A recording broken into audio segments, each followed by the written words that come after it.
Hello friends, सो आज हम बात करने वाले हैं नेक्स्ट टॉपिक के बारे में and the next topic is plant breeding for insect pest resistance. अब हमने प्रीवियस लेक्चर में देखा we studied about the plant breeding for disease resistance. Okay, उससे पहले हमने देखा for improved quality, that is quantity में अगर इंक्रीज करना है। जैसे कि अगर मैं कहूँ आपको कि लेट्स टॉक अबाउट, हमने वीट का एग्जांपल देखा, राइस का एग्जांपल देखा कि हमने इतने मिलियन टन्स इंक्रीज किया, तो what did we saw in that, हमने उसमें देखा कि कहीं ना कहीं हम लोग उसमें क्या इंक्रीज कर रहे हैं, तो उसकी प्रोडक्टिविटी। तो पहला पॉइंट था कन्वेंशनल ब्रीडिंग, उसके बाद हमने किया प्रोडक्टिविटी इंक्रीज किया, उसके बाद वाला टॉपिक था to produce a disease resistance variety, और now we are going to talk about the next, that is to have a plant which is insect pest resistance.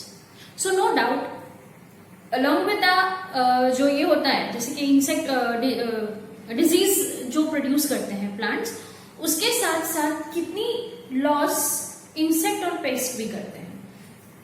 तो along with the disease which is caused by viruses, bacteria and fungus, कुछ ज्यादातर या कभी कभी कम या तो फिर उतके ही जितना लॉस कौन करता है, इंसेक्ट पेस्ट। पेस्ट मतलब क्या है, वैसे इंसेक्ट्स जो जनरली स्टैंडिंग क्रॉप को खा जाते हैं, स्टैंडिंग क्रॉप को बोर कर देते हैं, उसकी स्टेम खा जाते हैं, उसके लीव्स खा जाते हैं, उसके जो फ्रूट्स आए हुए होते हैं वो खा जाते हैं, उसके सीड्स खा जाते हैं, राइट, या तो फिर उसका नेक्टर सक आउट कर जाते हैं।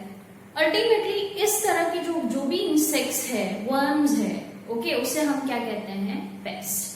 अब यहाँ पे वर्ड आएगा बॉलवर्म्स, याद रखना बॉलवर्म्स इंसेक्ट है, वर्म्स नहीं है, ठीक है। ऑलराइट, सो अब हम शुरू करते हैं टॉपिक के साथ। तो here we go with our topic next, that is plant breeding for insect pest resistance, ठीक है। नाउ सो हमने वो भी देखा कि जो डिजीज रेजिस्टेंस होता है, the plant is having a disease resistance quality, it is a genetic factor, ठीक है। लेकिन whenever we talk about the pest resistance, so pest resistance morphological भी हो सकता है, physiological भी हो सकता है, and it can be biochemical also. So वो genetic factor होता है, okay, disease resistance is a genetic factor, but here it can be morphological, here it can be physiological, and here it can be a biochemical factor that can lead to resistance to insect pests in a plant. मतलब ऐसे कोई भी factors हो सकते हैं जिसकी वजह से एक प्लांट इंसेक्ट पेस्ट रेजिस्टेंट हो सकता है। So let us have a few examples over here. The first is smooth leaves and nectarless. अब smooth leaf क्या है कि सपोज कोई लीफ के रफ सरफेस है या तो फिर उसके ऊपर स्मूथ है, क्यूटिकल का लेयर ज्यादा है, तो वो लीफ कैसा होगा, एकदम स्मूथ होगा, तो वो उसकी मॉर्फोलॉजिकल कैरेक्टरिस्टिक है। Okay, so if you talk about this, that is smooth leaves and nectar. अब नेक्टर क्या है, केमिकल है, ठीक है, तो वो उसकी कैसी प्रॉपर्टी हुई, biochemical property. So nectar is a biochemical property and smooth leaf is a morphological property. अगर किसी प्लांट के पास ये चीज है, ये दो चीज है, जैसे स्मूथ लीफ है और वो नेक्टर नहीं प्रोड्यूस कर रहा है, दैट मीन्स व्हाट, उसके पास एक टाइप के इंसेक्ट्स होते हैं, that is known as bollworms, will not be able to attack them. So smooth leaves and nectarless plants will not attract or will have repulsion towards which kind of insects, towards the bollworms. Next बात करते हैं Harry leaves. Okay, अब Harry leaves का मतलब क्या कि like suppose if this is a leaf, okay, और उसके ऊपर ऐसे फर जैसे छोटे छोटे आउटग्रोथ होते हैं। Okay, so this is what you call it as hairy leaves. Let me tell you, hairs से ज्यादातर इंसेक्ट्स डरते ही हैं। ओके, नोज के अंदर भी इंसेक्ट्स क्यों नहीं चले जाते, the reason is we have got hairs which is insect repellent. Okay, तो अगर प्लांट्स के पास के लीफ के ऊपर भी अगर हेयर्स है, if they have got hairs on it, then it will be resistant to jassids. अभी जैसीड्स क्या है, ये टाइप का insect, it is a pest. Okay, jassids in cotton and cereal leaf beetle in wheat. Okay, तो wheat के अंदर एक beetle होता है जो उसके लीफ खा जाता है, so that is known as cereal leaf beetle. तो उसको भी ये रेजिस्टेंस होगा। अब यहाँ पे कौन सा है, स्मूथ लीफ। अब hairy leaves again what kind of characteristic it is a morphological characteristic. Okay, तो I just put out a point over here, जहां भी मॉर्फोलॉजी है तो आई राइट एम। अब ये नेक्टर है तो ये केमिकल है ना, तो आई राइट बायोकेमिकल। ओके, सो आई राइट बी, या तो फिर आप इसको फिजियोलॉजिकल भी कह सकते हो, because to produce a chemical inside a body is a physiological process, right. तो आप इसको आप और में ले सकते हो कि बायोकेमिकल और फिजियोलॉजिकल फीचर, ठीक है। तो हेयरी लीव्स अगेन उसका मॉर्फोलॉजी हुआ, so this is again going to be the morphological feature. तो ये बायोकेमिकल या फिजियोलॉजिकल एंड मॉर्फोलॉजिकल कैरेक्टरिस्टिक्स ऐसी होती है जिसकी वजह से वो particular plant is resistance to particular insect. Third example we will take over here is high aspartic acid, low nitrogen and low sugar content. Now you can see this is all chemicals. तो ये कौन सा होगा, ये होगा biochemical, or else it will be a physiological feature of that particular plant. So I just write over here I write P oblique B. So ये कौन सा फीचर हुआ, दिस कैन बी फिजियोलॉजिकल और इट कैन बी बायोकेमिकल। अगर कोई plant में high aspartic acid है, low nitrogen content है and it is producing less number of sugar, less amount of sugar, then it will be resistance to stem borer. Stem borer किस में, maize में, maize के अंदर sugar that is sugarcane. Okay, तो जिसकी भी stem पे ज्यादा सपोर्ट होता है, जैसे कि मेज यहाँ पे एग्जांपल दिया, so it is resistance to stem borer in maize. तो ये इसका कौन सा कैरेक्टरिस्टिक फीचर हुआ, this is a characteristic feature which can be physiological और it can be biochemical.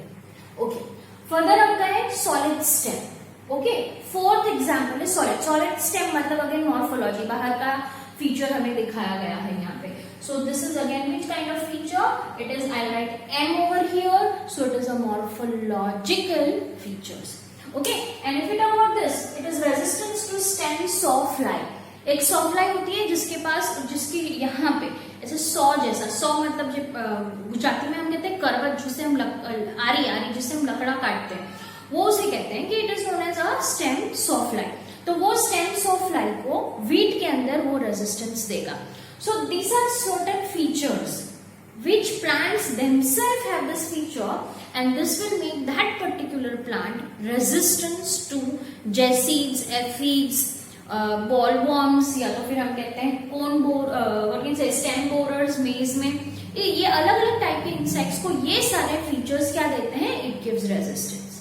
Okay, तो इन सब कैरेक्टरिस्टिक फीचर्स को लेके we have undergone hybridization method, कि इसी प्लांट के कैरेक्टर्स को लेके हमने इसी प्लांट्स के साथ दूसरे प्लांट्स को हमने हाइब्रिड किया, and we got some beautiful results in which we got resistance to some particular plants, and the method was hybridization breeding method. Again मैं आपको कहूंगी that is cross pollination, emasculation and bagging करके, hybrid करके ये सब characteristics को ज्यादा breeding में use किया गया दूसरे plants में।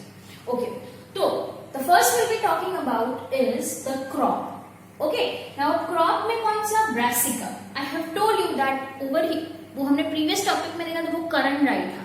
ओके, यहाँ पे भी मस्टर्ड ही है, लेकिन the name is given rapeseed mustards. Okay, and the variety is known as Gaurav. Okay, that is Pusa Gaurav. जो रेजिस्टेंट वेराइटी हमें मिली है, that is what you call it as Pusa Gaurav, and it is resistance to pest or insect called as aphids. उसे क्या कहा गया है, aphids कहा गया है। Okay, next is the flat beans. Okay, flat bean की जो variety which is resistant to jessids, aphids and fruit borers is Pusa sem 2, Pusa sem 3. Okay, Pusa sem 2 and Pusa sem 3 ये क्या है, variety है जो resistance है। किसको resistance है, it is resistance to jessids, aphids and the fruit borers. Next is okra. Okra का मतलब होता है भिंडी। The variety which is resistance to the shoot and fruit borer is Pusa samani and Pusa A4. But you just have to remember this. You don't have any escape to this. You just have to cram the example somehow. like what is the original name, what is the variety which is resistant to this particular features. Okay, so this was all about the topic, we can call it as the resistance, the plant breeding in order to bring out resistance to insect and pest. So now next topic is all about biofortification. Biofortification का मतलब क्या है पहले वो समझ लेते हैं। जैसे कि कोई प्लांट है, उसके अंदर वो ग्रो तो अच्छे से हो रहा है, लेकिन उसके अंदर न्यूट्रिएंट्स अगर कम है या लेस अमाउंट ऑफ न्यूट्रिएंट्स है, तो नेचुरली उसकी अमाउंट हमें ज्यादा चाहिए, राइट? तो वो नहीं चलेगा। So biofortification is what, increasing the nutritional supplements. Okay, कि भले ही कम खाओ लेकिन उसके अंदर इतना ज्यादा न्यूट्रिएंट्स होगा कि that will be sufficient for the body. So it is known as biofortification, या तो फिर we can also call it as increasing nutritional supplements. Okay, कि अंदर जो कुछ भी है उसको जैसे vitamins है, proteins है, fats है, particularly good fats. Okay, और good fats कौन सी होती है? तो it is always unsaturated one. Remember, unsaturated fats are really good for health. Okay, alright. तो now next topic is plant breeding for improved food quality. अब हम quality की बात कर रहे हैं, पहले हमने क्वांटिटी की बात करी, disease resistance, pest resistance, and now the next is all about the quality. Okay, तो why we need to improve the quality? You know that we do have a very huge population, ठीक है, बहुत बड़ी population है, and from this whole human population 840 million people all over the world do not have adequate food to eat. So think 100 times I would say before wasting the food in the dishes. जितना चाहिए उतना ही dish में लेकर आपको खाना चाहिए, because it's something a huge number. 840 million people, right, do not have adequate food. जितना quantity में खाना होना चाहिए उतना खाना भी लोगों को नहीं मिलता. Okay, now the next point is, okay, चलो हम लोगों को अच्छे से खाना मिलता है, we say that thank to God हमें अच्छा खाना मिलता है, but we also have a hidden hunger. Now what is this hidden hunger? ये hidden hunger क्या है? तो as you can see that this is a deficiency problem. Deficiency का मतलब क्या? हम खाना तो सब खाते हैं, लेकिन कहीं ना कहीं you know we keep complaining that मेरे हाथ दुख रहे हैं, मेरे पैर दुख रहे हैं, मेरा सर दुख रहा है, right? I'm not able to focus in my studies, my brain is not helping me out, right? तो ये सब क्यों है? बिकॉज हम खाना तो खाते हैं but we are not eating the right food. Means वो that is having the right amount of nutritional supplements. तो वो हुआ हिडन हंगर. जैसे कि हम खाते तो है लेकिन एक छुपी सी हंगर है हमारी बॉडी में जो हमारी बॉडी की नीड है. जैसे कि हमें अगर हमारी बॉडी में माइक्रो न्यूट्रिएंट्स जैसे कि आयरन, विटामिन ए, आयोडीन और जिंक की डेफिशिएंसी है, this is something really an important line. Okay, so this is what I am talking about right now. Deficiency of micronutrients like iron, vitamin, zinc, vitamin A and iodine. Okay, अगर इसकी deficiency है तो we will be more prone towards disease, मतलब immunity हमारी कम होगी.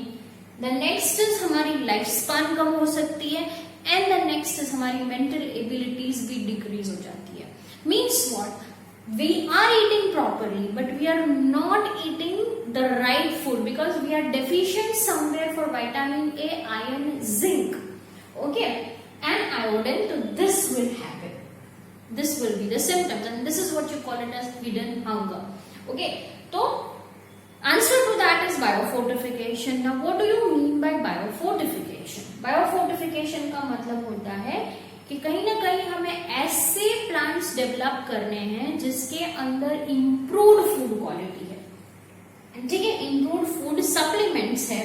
हम कह सकते हैं कि इंक्रीज फूड सप्लीमेंट्स है. ओके, अब इंक्रीज का मतलब क्या? Increase in vitamins, minerals, good fats. Let me tell you, good fats is always unsaturated fats and the next is proteins. Okay, तो अगर इनकी क्वालिटी को ज्यादा किया जाए, इंप्रूव किया जाए, तो नेचुरली अगर कम खाएंगे तो भी हमें गुड अमाउंट ऑफ न्यूट्रिशन हमारी बॉडी में मिलेगा and will not be suffering of something called hidden hunger. Further, अगर हम नॉन वेजिटेरियंस है लाइक मी, ओके, तो अगर हम नॉन वेजिटेरियंस है तो क्या हम प्लांट्स पे नहीं डिपेंड करते? It is absolutely wrong thing because अभी suppose if you are eating a chicken, right, तो चिकन को भी अल्टीमेटली फीड क्या कराने में आता है? The feeding is done as of grains only.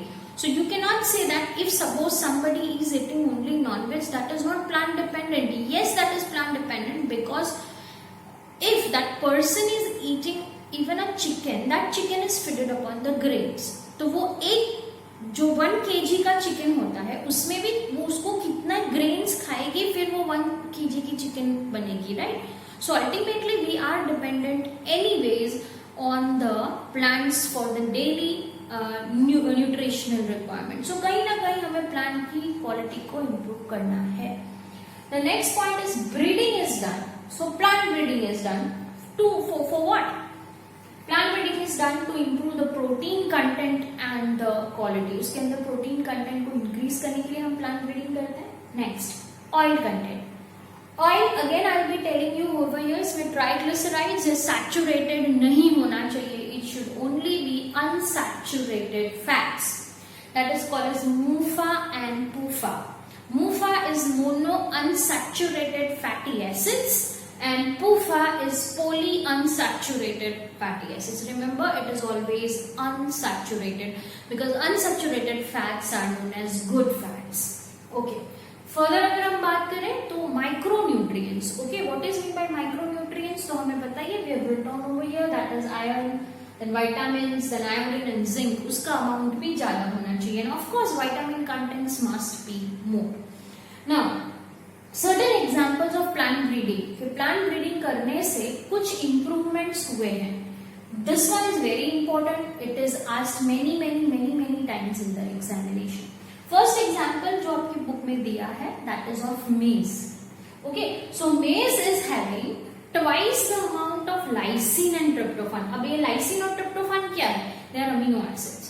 तो पहले की जो मेज थी उससे अभी की जो मेज है, you know that we call something like that American corn, right, उसके अंदर पहले से एमिनो एसिड डबल अमाउंट में है. और पर्टिकुलरली कौन से एमिनो एसिड है? Remember this, highly important, frequently asked in NEET और एग्जाम्स में भी बार बार पूछा जाता है. The name of this amino acid is lysine and tryptophan. Sometimes even short form is given, that is LYS and TRP. So it is having twice the amount of lysine and tryptophan. Further बात करें तो wheat की एक variety है which is known as Atlas 66 and it is having a high protein content. Okay, तो ये भी एक biofortification का example है. Moreover, it is also used as donor in plant. Donor का मतलब क्या है? सपोज अगर किसी एक वीट को दूसरी वीट के साथ ब्रीड करना है तो ज्यादातर ब्रीडिंग में हम जो प्लांट यूज करते हैं that is this Atlas 66.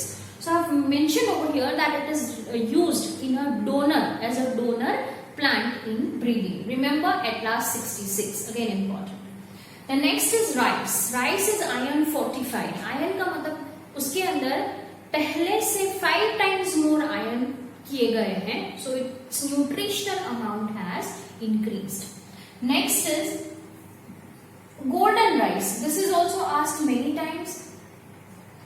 Okay, golden rice. Golden rice are vitamin A rich rice which is again the product of improved quality or you can say biofortification. ये जो सब प्रोड्यूस हुआ है ये जेनेटिक इंजीनियरिंग और hybridization technique से भी produce हुआ है. IARI, again important. IARI, the full form is Indian Agriculture Research Institute. It is located in Delhi and it has undertaken certain programs for improving the food quality. And they are successful in making carrot, spinach and pumpkin which is rich in vitamin A. Further, bitter gourd. Bitter gourd का मतलब होता है करेला. बथुआ. बथुआ एक type की भाजी है. Okay, mustard, that is rye, and tomato which is rich in vitamin C. Spinach and bathua, you know spinach is palak, bathua is bathua. ये भी एक टाइप की भाजी होती है. Okay, it is rich in iron and calcium. Then broad beans, lab मतलब kind of वाल पापड़ी. Okay, French beans, that is fancy, and garden pea, that is vatana, right?